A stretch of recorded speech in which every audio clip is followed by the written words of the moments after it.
அனைவருக்கும் வணக்கம். நம்ம இன்னைக்கு பார்க்குறது விருச்சக ராசிக்கு ஐப்பசி மாத பலன்கள் பார்க்கலாம். உங்கள் ராசி அதிபதினு சொல்லக்கூடிய செவ்வாய் வந்து உங்கள் ராசிக்கு 6 குடையவனும் அவரே அப்படிங்கிறதுனால இந்த ஐப்பசி 10ஆம் தேதிக்கு மேலே நீங்கள் ஏதாவது ஒரு வேலை எதிர்பார்த்துக்கிருந்தீங்கன்னா கண்டிப்பாக இந்த காலகட்டம் வேலை கிடைக்கும். அதே போல் ஏதாவது வம்பு வழக்கு கோர்ட்டு கேஸ் பிரச்சனை இதுவரை ஏதாச்சும் இருந்துக்கிட்டு இருந்தால் இந்த காலகட்டம் உங்களுக்கு சாதகமான தீர்ப்பே வழங்கும். இந்த காலகட்டம் நீங்கள் முடிஞ்ச அளவுக்கு வெளியில் போய் ஏதாவது பிரச்சனைகளை ஈடுபாடு பண்ணுறது கொஞ்சம் தவிர்த்து கொள்வது ரொம்ப நல்லது. இதில் இப்போ ஏதாவது ஒரு கடன் ஏதாச்சும் நீங்கள் வாங்கக்கூடிய சூழ்நிலை ஏற்படுத்தி கொடுக்கும். அதே போல் பார்த்தீங்கன்னா உங்களுக்கு 2 மற்றும் 5 கூடிய குரு பகவான் 9ஆம் இடத்துல அதிசார பலனாக உச்ச நிலையை பெறாரு. அப்போ இந்த காலகட்டம் உங்களுக்கு பொருளாதாரம் மிகப்பெரிய பணம் எங்கேயாச்சும் வர வேண்டிய பணம் இருந்தால் கண்டிப்பாக வரும். உங்களுடைய குலதெய்வ வழிபாடு உங்களுக்கு ரொம்ப சிறப்பு. நீங்கள் குடும்பத்தோடு போய் உங்கள் முன்னோர்கள் வாழ்ந்த இடம் குலதெய்வ கோயில் போய் நீங்கள் வணங்கிட்டு வரப்போ கண்டிப்பாக உங்களுக்கு நல்ல ஒரு மாற்றத்தை கொடுக்கும். உங்களுடைய 3 மற்றும் 4 கூடிய சனி பகவான் 5ஆம் இடத்துக்கு சென்று வக்ர நிலை பெறதுனால அதாவது நீங்கள் இதுவரை ஏதாவது ஒரு வாடகை வீடு மாற்றம் ஏதாவது செய்யணும்னா கண்டிப்பாக இந்த காலகட்டம் ஒரு மாற்றம் ஏற்படும்னே சொல்லலாங்க. வேறு வீடு மாற்றிக்கொள்வது இந்த காலகட்டம் சிறப்பு.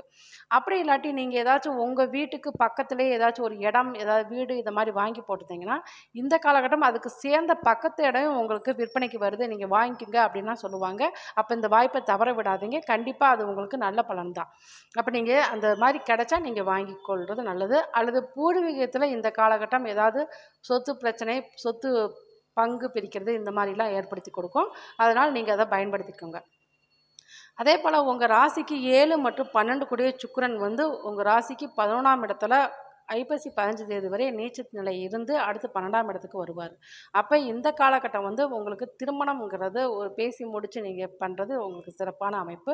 2வது திருமணத்துக்கு காத்துக்கிட்டு இருக்கவங்க இந்த காலகட்டம் திருமணம் பண்ணுங்கள். ஆனால் அந்த முதல் திருமணத்துக்கு உண்டான ஏதாச்சும் டைவர்ஸ் கோர்ட்டு கேஸ் பிரச்சனை ஏதாச்சும் இருந்தால் அதெல்லாம் நிவர்த்தி செஞ்சுட்டு நீங்கள் பண்ணுறப்ப கண்டிப்பாக உங்களுக்கு நல்ல பலனை கொடுக்கும். அதை நீங்கள் மறைச்சி ஏதாவது செயல்பட்டீங்கன்னா கண்டிப்பாக உங்களுக்கு அது பிரச்சனையில் முடியும். அதே போல் பார்த்தீங்கன்னா உங்கள் ராசிக்கு 9 மற்றும் 11 கூடிய புதனே உங்கள் ராசிக்கு 2ஆம் இடத்துல வராரு.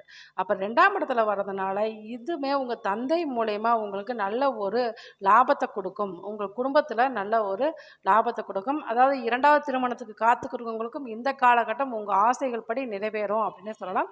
வெளிநாட்டு கல்வி, வெளிநாட்டு ஆசை, சுற்றுலா எங்கேயா செல்லலாம் இருந்தாலும் இந்த காலகட்டம் கைகூடும் அப்படிங்கிறது தான். உங்களுடைய ராசிக்கு 10ஆம் அதிபதினு சொல்லக்கூடிய சூரியன் வந்து உங்கள் ராசிக்கு 12ஆம் இடத்துல நீச்ச நிலை பெறாருங்க.